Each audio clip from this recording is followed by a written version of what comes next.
এই মুহূর্তে unofficial phone কেনা ঠিক হবে কিনা, 30 থেকে 40,000 টাকা বাজেটের মধ্যে বেস্ট ক্যামেরা স্মার্টফোন কোনটা, এবং বাংলাদেশে অফিসিয়াল আইফোন কবে আসবে। আর অন্যতম একটা বড় প্রশ্ন হইল এআই এর কারণে র্যামের দাম কেন বেড়ে গেল এবং স্মার্টফোনের দাম কেন বাড়তে যাচ্ছে সহ অনেক গুরুত্বপূর্ণ অনেক ভালো ভালো প্রশ্ন রয়েছে আপনাদের। আর ভেরি সুন আরো অনেক নতুন নতুন কিছু চেঞ্জ দেখতে পারবেন, কারণ নতুন একটা স্টুডিও নিয়ে কাজ চলতেছে। তো সেখানে এর পরবর্তীতে হয়তো বা নতুন ভিডিওতে আপনারা দেখতে পারবেন। So thank you so much, আপনাদের সাপোর্টের জন্য আসলে এগুলো সম্ভব হচ্ছে। সাথে আছে আমি শেখ মাসুদ রানা, আর অলরেডি বুঝতে পারতেছেন কিউএনএ শুরু হয়ে গেল। চলেন প্রথম প্রশ্নে চলে যায়। তো একদম প্রথমে স্লো ফর এ ওয়াইল থেকে কমেন্ট করেছেন যে ভাই এই মুহূর্তে আনঅফিসিয়াল ফোন নেওয়া কি ঠিক হবে নাকি। দেখেন এখন এনইআই এর অফ আছে, দ্যাট মিন্স এখন যে কোনো আনঅফিসিয়াল ফোন আপনি কিনতে পারবেন, মার্কেট গুলো খুলে দিয়েছে এবং এই মুহূর্তে একটু কম দামেও পাওয়া যাচ্ছে, কারণ আপনারা জানেন যে কিছুদিন পরে বা অলরেডি স্মার্টফোনের দাম বাড়তে শুরু করছে। সো এখন আপনারা কোনো প্রকার দুশ্চিন্তা করেন না, ভয় পায়েন না। যদি কিছু টাকা বাঁচাইতে চান, ভ্যালু ফর মানি ডিভাইস কিনতে চান, তাহলে এখন আনঅফিসিয়াল ফোন কিনে ফেলেন, কারণ নির্বাচনের পরে যদি আবার এনইআর চালু হয়ে যায় তখন কিন্তু ভাই ফোন একটু দাম দিয়ে কিনতে হবে। এর পরবর্তীতে দ্যাট গেমিং ওয়াইটি প্রশ্ন করেছেন যে ভাই 30K থেকে 40K বাজেটে সেকেন্ড হ্যান্ড আইফোন নাকি পিক্সেল নাকি স্যামসাং ওল্ড ফ্ল্যাগশিপ ভালো হবে, নাকি নতুন ফোন কিনবো, লাভ ফ্রম ময়মনসিং। অসংখ্য ধন্যবাদ ভাই ময়মনসিং থেকে দেখার জন্য, আপনার জন্য অপুরান্ত ভালোবাসা। সো আপনার যে প্রশ্ন সেটা আমি বুঝতে পারছি, কিন্তু এখানে আপনার প্রায়োরিটি কি সেটা আমি বুঝি নাই, কারণ এই বাজেটে যেসব ফোনের কথা বললেন সেগুলো এক এক জায়গায় এক্সপার্টাইজ আছে, আবার যদি নতুন ফোন কিনতে চান সেটার গল্প কিন্তু আলাদা। তো তারপরে আমি বলবো যদি আপনি একটা ফোন কিনে লং টাইম ধরে চালাইতে চান, একদম নিশ্চিন্তে থাকতে চান, তাহলে এই বাজেটে আপনি নতুন ফোন কিনতে পারেন, যেখানে ভালো ব্যাটারি ব্যাকআপ, ভালো ডিসপ্লে, ক্যামেরা পেয়ে যাবেন। আমি যদি কয়েকটা ডিভাইসের নাম বলি, যেমন আপনারা এই মুহূর্তে Honor 200 নিতে পারেন, Motorola S60 Pro নিতে পারেন, এবং এই বাজেটে আরো অনেক অনেক ফোন পাবেন নতুন। আপনি কিনতে চাইলে অনেক রিভিউ বা বাইং গাইড দেখলে বুঝে ফেলতে পারবেন। তবে যদি মনে হয় যে এই বাজেটে আমার একদম ফ্ল্যাগশিপ লেভেলের ভিডিওগ্রাফি দরকার বা ক্যামেরা দরকার, তাহলে কিন্তু এই বাজেটে আপনি স্যামসাং গ্যালাক্সি S23 কিনতে পারেন, অথবা যদি আরেকটু সেফার আরেকটু বিগার ফোনে যাইতে চান তাহলে পুরাতন গ্যালাক্সি S24 FU পেয়ে যাবেন এই বাজেটে। আর যদি মনে হয় যে আমার র ক্যামেরা দরকার এবং আরো একটু বাজেট কমে কিনতে চান, তাহলে কিন্তু পিক্সেলেও যাইতে পারেন, যেমন পিক্সেল 7 Pro কিন্তু এখন অনেক কম দামে কিনতে পাওয়া যাচ্ছে, সেটাও আপনি দেখতে পারেন। আর যদি আইফোনের কথা বলেন তাহলে বলবো যে আপনার যদি এই বাজেটে ব্র্যান্ড ভ্যালু এবং আইফোনই দরকার না হয় তাহলে আসলে যায় না, কারণ এই বাজেটে বর্তমানে ভালো আইফোন পাওয়া যায় না। তবে যদি মনে হয় যে ভাই আমার আইফোন লাগবেই লাগবে, তাহলে 12 Pro কিনতে পাওয়া যায় বা iPhone 13 ও কিনতে পারেন, তবে আমি সেটা সাজেস্ট করি না। এরপর ফেসবুক থেকে রাফি হোসেন সজীব ভাই প্রশ্ন করেছেন যে ভাই আপনার প্রথম অ্যান্ড্রয়েড ফোন কি ছিল আর প্রথম আইফোন কোনটা ছিল। আমার প্রথম অ্যান্ড্রয়েড ফোন ছিল ওয়ালটন প্রিমো G2। এই ফোনটা কিনছিলাম মনে হয় 12,500 টাকা বা 13,000 টাকা, এবং সেটাই কিন্তু ওই সময় অনেক বেশি টাকা ছিল এবং ওই সময় একটা ড্রিম ফোনের মতো ছিল। এবং সেটা কিন্তু ওয়ালটনের কারণে না, অ্যান্ড্রয়েডের কারণে, কারণ ওই সময় আমি সিম্বিয়ান ফোন চালাইতাম এবং অ্যান্ড্রয়েড ফোনে তখন ড্যাট ফাইল, MKV ফাইল চলতো। ওইটা কিন্তু একটা রেভলিউশনারি ব্যাপার ছিল, মানে পিসির যেসব ফাইলগুলো সেগুলো ডিরেক্টলি মোবাইলে চলতো MX প্লেয়ার দিয়ে। সো এই কারণে আসলে আমার জন্য এটা স্পেশাল ছিল।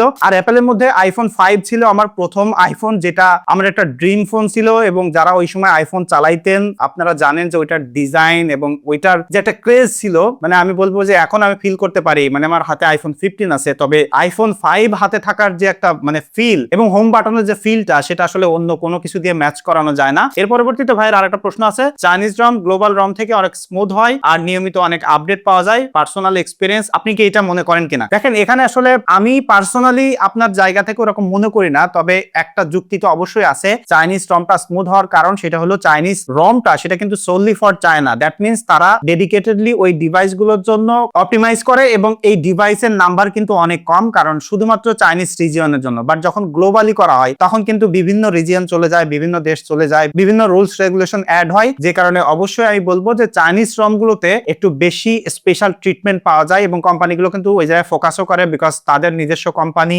নিজের দেশের ফোন, নিজের দেশের মানুষের জন্য বানাচ্ছে। সো অবশ্যই ওখানে একটু যত্ন তো থাকেই, তো সেই হিসেবে বলাই যায় একটু স্মুথনেস বেশি হইতেই পারে। আপনার যে যুক্তিটা সেটা আসলে এটা ভ্যালিড। তারপর এমডি মাহফুজুর রহমান ভাই ফেসবুক থেকে কমেন্ট করছেন যে ভাই Honor 400 আর 256GB, Motorola S60 Pro, Samsung A56 কোনটা সেরা হবে, মোটামুটি 3-4 বছর সার্ভিস দিবে, camera, battery backup, performance top priority, কিন্তু আপনি গেমিং করতে চান না। সো এই যে তিনটা ফোনের কথা বলছেন, আপনি যদি লং টাইম ধরে চালানোর কথা বলেন বা রিলায়েবল সফটওয়্যার সাপোর্টের কথা বলেন, তাহলে অবশ্যই you should go for Samsung Galaxy A56, কারণ এটা অলরেডি মার্কেটে প্রুভেন 6 ইয়ার এর সফটওয়্যার সফটওয়্যার সাপোর্ট আছে, ফোনটার ব্যাটারি ব্যাকআপও ভালো, ক্যামেরাও ভালো এবং পারফরমেন্সও কিন্তু এই তিনটা ফোনের থেকে অবভিয়াসলি S60 Proর কাছাকাছি বা এটা থেকে সামান্য একটু কম হইতে পারে। সো সেই হিসেবে আমি অবশ্যই বলবো যে আপনার A56 এ যাওয়া উচিত। বাট যদি আপনি সামান্য একটু রিস্ক নিতে চান এবং best of the best camera পেতে চান তাহলে কিন্তু এখানে Motorola S60 Pro কেও একটু ট্রাই দিতে পারেন, কারণ এদের যে অপারেটিং সিস্টেম সেটা কিন্তু ক্লোজ টু স্টক অ্যান্ড্রয়েড এবং Motorola কিন্তু রিসেন্টলি খুবই ভালো করতেছে,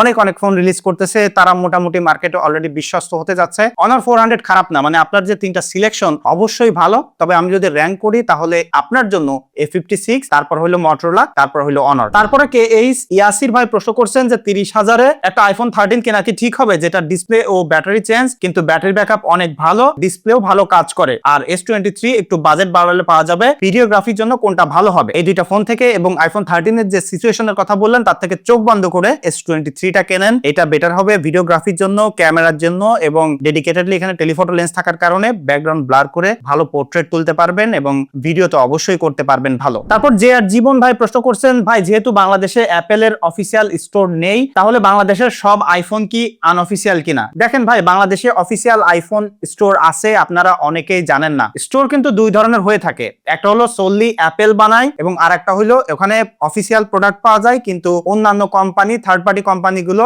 রিটেইল করে। সো এইটা পৃথিবীর বিভিন্ন দেশে চলে এবং বাংলাদেশেও অ্যাপেলের অফিসিয়াল স্টোর আছে, এটা হয়তো আপনারা অনেকেই জানেন না। তবে যখনই আপনি ইন্টারনেটে এরকম সার্চ দিবেন দেখবেন যে অ্যাপেলের ওয়েবসাইট থেকে আপনারা দেখতে পারবেন। এই সবগুলো অনেক সময় আপডেট হতে থাকে, কোনো সময় দেখা যাচ্ছে এক কোম্পানিকে দেখাচ্ছে, কোনো সময় আরেক কোম্পানিকে দেখাবে। তবে যখন আমি ভিডিও বানাচ্ছি তখনও কিন্তু বাংলাদেশে একদম ভ্যালিড অ্যাপেলের ওয়েবসাইট থেকেই আপনারা দেখতে পারবেন বাংলাদেশে অফিসিয়াল স্টোর আছে। সো বাংলাদেশে অফিসিয়াল আইফোন নাই, এটা কিন্তু ভুল ধারণা। এর পরবর্তীতে নো রিভাইভ প্রশ্ন করছে, চ্যানেলে কত সাবস্ক্রাইবার হলে স্পন্সর পাওয়া যায় আর স্পন্সররা কি নিজেরাই ইমেইল করে নাকি নিজেদের ইমেইল করতে হয়? আপনার চ্যানেলে কত সাবস্ক্রাইবার হইলে আপনি স্পন্সর পাবেন এটার একটা ইম্প্যাক্ট আছে, তবে নাম্বারটা আসলে ওইরকম অর্থে বেশি ম্যাটার করে না, ম্যাটার করে আপনার কন্টেন্ট কোয়ালিটি কেমন। এখন স্পন্সরদের কোনো ক্ষেত্রে আপনার মেইল করা লাগতে পারে, কোনো ক্ষেত্রে তারাই আপনাকে রিচ আউট করবে। একদম ভালোভাবে কন্টেন্টের উপরে ফোকাস করেন, স্পন্সর আপনাকেই খুঁজে নিবে, আপনার তাদের জন্য প্যারা খেতে হবে না এবং একটা সময় এমনই আসবে যে আপনি কাজ করে পারতেছেন না। সো মেইন অস্ত্র হইলো আপনার কন্টেন্ট। তারপর অলিউর রহমান ভাই বলছে ভোলাগঞ্জ কবে আসছিলেন? আমি কিউএনএ তে যে পিকচারটা দিয়েছিলাম ওই পিকচার দেখেই ভাই চিনতে পারছে, ওটা সাদা পাথরে তুলছিলাম, তো ভাই হয়তোবা ওই এরিয়ার লোক হইতে পারেন। আমি গিয়েছিলাম গত নভেম্বরের দিকে,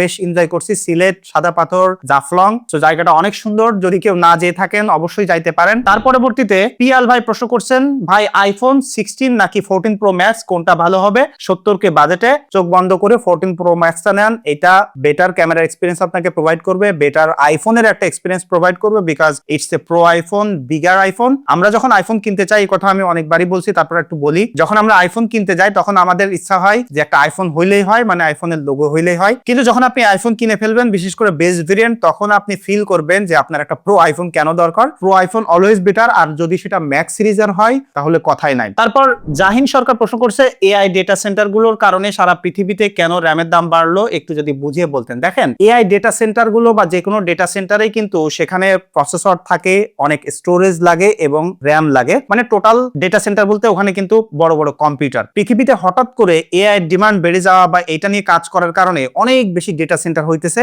যেখানে প্রচুর পরিমাণে র্যামের ডিমান্ড, প্রসেসরের ডিমান্ড, স্টোরেজের ডিমান্ড, সবকিছুরই ডিমান্ড আছে। তবে র্যামের জন্য বা স্টোরের জন্য দাম বাড়ার কারণ হইলো যে পরিমাণে তারা কনজিউম করতেছে ওই পরিমাণের প্রোডাকশন লাইন আপ কিন্তু নাই। মানে এই র্যামের প্রোডাকশন বা স্টোরেজ প্রোডাকশনটা এরকম না যে আপনি চাইলে না হুট করে বেশি করে বানাই দিলাম। সো এই প্রোডাকশনটা স্কেল আপ করতেও সময় লাগে। যখন আসলে কোম্পানির কাছ থেকে র্যাম কিনতেছে এআই ডেটা সেন্টার, তখন কিন্তু এই ছোট ছোট জায়গায়, বিশেষ করে স্মার্টফোন যারা আসলে অনেক কম সাইজের র্যাম নিচ্ছে তাদের কাছে দিতে কিন্তু একটু হিমশিম খাচ্ছে এবং এই কারণে মার্কেটে ডিমান্ড বেড়ে যাওয়ার কারণে দাম বেড়ে যাচ্ছে। সো এটাই একটা ভ্যালিড কারণ, এছাড়া অন্য কোনো কারণ থাকতে পারে বা অন্য কোনো ধরনের বিগার প্ল্যান থাকতে পারে, সেটা আমি জানি না। এরপর একদম সর্বশেষ মুবাশির আহমেদ, উনি কমেন্ট করছেন, এখন মনে আসতেছে না, পরে এক সময় করব, কোনো প্যারা নাই, আপনি পরবর্তীতে কমেন্ট করেন, কারণ কিউএনএ সিরিজটা চলতে থাকবে। সো এরপরে প্রশ্ন করেন ভাই। আর আপনাদের এই যে সাপোর্ট, মানে শেষের কমেন্টটা আমি ইচ্ছে করে নিয়েছি, কারণ কি আপনারা অনেকেই আছেন, সবসময় যে সিরিয়াস কমেন্ট করতে হবে তাও নয়, আপনারা অনেকেই আমার ভিডিও রেগুলার দেখেন, কমেন্ট করেন না, অনেক আছে সাবস্ক্রাইবও করেন না, রেগুলার দেখেন। আমার কাছে কথা হলো যে আপনারা আমার ভিডিও দেখতেছেন এবং আপনাদের জন্যই আসলে এরকম কন্টেন্ট আমি আসলে বানিয়ে যাইতে পারতেছি। সো আমার চ্যানেলের লিটারালি আমার লাইফের ফুয়েল কিন্তু এখন আপনারা।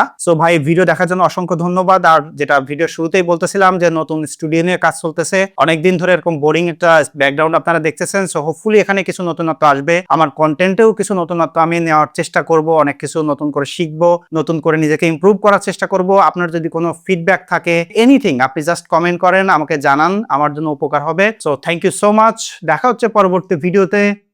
ধন্যবাদ সবাইকে।